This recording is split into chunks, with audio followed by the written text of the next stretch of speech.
A cheap editor versus an expensive editor. How do we get too expensive? I get it, I was there too.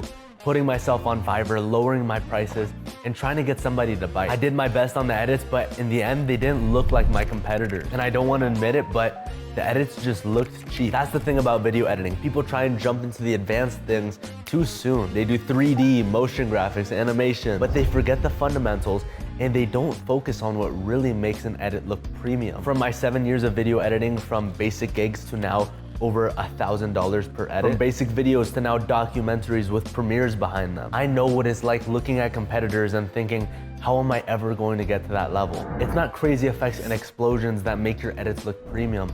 It's the peace that you can give the viewer. You give them the ability to watch a finished product and feel like nothing is out of place. The energy, the emotion, the graphics, everything goes together well. They forget that there's even editing and it just turns into an experience. So today we're breaking down 7 of the most common mistakes I see editors making that keep them from raising their prices and keep their edits from looking expensive. Shout out to Benjamin, the 14-year-old video editor. And I re-edited his short form video so that you can see how these fundamentals apply to both long form and short form video. So let's do it. Point number 1 that most editors miss is editing for the outcome. Understanding the outcome is crucial to editing because it affects the entire way and style that we edit. If we're editing for young entertainment content like Mr. Beast, then flashy visuals, explosions, and all this craziness on screen might be the way to go. But if we're editing for a sort of business owner, 9 times out of 10, they don't want that. They want clarity on their message, not tung tung tung sahur dancing all over their screen. What does this mean for the video editor? It means that when you're cutting, you can let the speaker breathe and you don't have to throw on all of these crazy effects that you normally would if you were doing entertainment content. Ask yourself before you make any edit,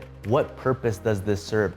Does it serve to enhance the message? If you're throwing stuff in there without a purpose, then I would stay away from that. This is gonna make your edits faster because you don't have to be filling every second with effects. And 2, it's gonna make your edit better because the things that you're doing, you're gonna be doing them better. But even if you're editing for the outcome, your edit could look cheap if it's doing too much in the design. Let's take this edit for an example. Here we see a lot going on, zooms, flashes, red and blue text, different fonts, and it's coming from the left side. There's a quote that says simplicity is the ultimate form of sophistication, and it was used in headlines and advertisements by Apple. When we see Apple, we have no buttons, clean screen in an era where there was a ton of buttons and all this and that. And when it's simple, it's easy to understand. And when it's easy to understand, there's clarity, minimalism, and focus. And a quick thing to touch on here is that not every brand wants to go for the minimal aesthetic. There's a skate brand named FA who has this gnarly, noisy, grungy style. But here's the key.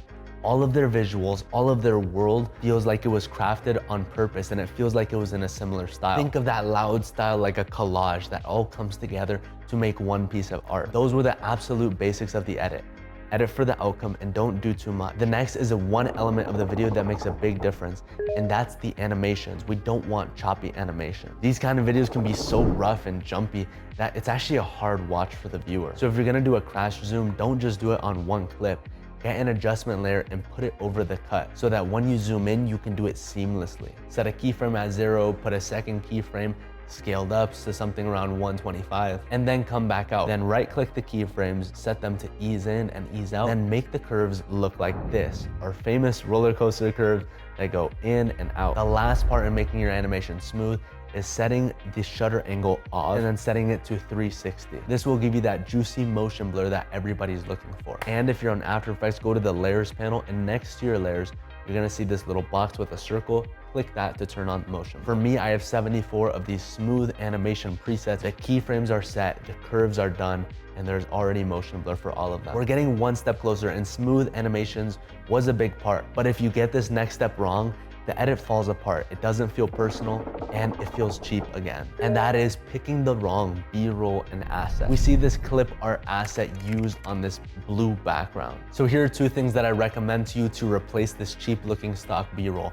The first one is getting your own B-roll. And for me, I have a whole folder set up of actual videos and pictures of myself in these different categories. For fitness, productivity, all of my interests laid out before me both HD versions and iPhone versions. This way, when I'm looking for B-roll in my edit, I have something that matches exactly what I'm talking about. And it builds trust with the viewer because they know that I've actually lived what I'm talking about. And number two, if you don't have your own B-roll or the client's B-roll, you can get access to movie B-roll. This is proven to keep your viewer watching for longer because these movies are shot well and the people inside of them are recognizable. You can find these clips on YouTube, Clip Cafe, and anime clips online if you're looking for anime specifically. The only thing I would say here is if you're trying to stay away from copyright and stuff like that, this might not be the best. And if all else fails, you don't have your client's B-roll, you don't want to use movie B-roll, one of the things that you can do is texturize your footage. Find a way to give the B-roll a visual treatment, whether it be a CRT effect, an overlay. If there's a still image, put some sort of texture over it, and this will enhance the viewing experience. If you're editing for the outcome, you're not doing too much, you have clean animations, you have good looking B-roll, you're gonna be on a good path. But we want a better path. We want a premium path. To get to the next level, you have to have what I call a designer's eye. And as an editor, this means that every edit, every frame looks like it was crafted by a graphic designer. So this falls into two categories. One, the composition, and two, what's in the composition, what's in the frame. The first thing we need to understand with the composition is the rule of thirds, which goes for both long form and short form video. I want my eyes resting on that upper thirds, whether I'm on long form or I'm short form, because this is where the viewer's eyes naturally rest. If we have any text or anything, we put it down here in the lower third. It's similar with short form content, and I actually have a full video breaking down this zone that I made, inspired by Devin Jatho, to help people with their short form content and make sure the composition is right. For example, on this cheap edit, the text is all off the center, coming off of the left, and it doesn't look great on the placement. We can instantly make this video look more professional and cleaner if we just put that text in the center where it's supposed to be. The first part, composition, was important. The second part, which is just as important, is understanding what's in the composition looks good. So if we want a designer's eye, let's take a look at this text. It's not composed well, it's all red, the font is different, and unfortunately it makes the edit look cheap. So let's replace this text with the text that we were talking about before, clean, simple, and emphasized with texture and shine. Yes, you can go crazy with your captions, but for majority of the people, majority of business owners, they're gonna want just a clean, simple caption. Having a designer's eye looks at the assets and says, how can we make this look as good as possible? And one of the ways you could do that is adding just a slight 3D texture. You can use this 4-color gradient effect for the background. You could add noise, blur, texture to the text. You can add glows to the assets on screen. You could put the whole thing through a high-8 camera and make it look like it was shot on an old school film. There are tons of different ways to get your inner designer out. So experiment with your creativity and do what speaks best to you. And remember depth too. Higher quality cameras normally have what's called a lower aperture, which means that the focus is on me, but the background is blurry. So what I like to do for a lot of my edits is I like to make the background either black, blurry, or black and blurry when there's an asset on screen, so that the viewer can look at that and not be distracted by me. When we get all of that together, the result, we're able to watch the video and nothing feels out of place. And that's when you become the A to the S tier editor, where you level up on the whole experience, which is the next section, which is personal character. Personal character means that the whole world feels like it matches the talent, it matches the character. And I'm gonna use myself for this. I went out of my way to make 2 separate fonts of my own handwriting.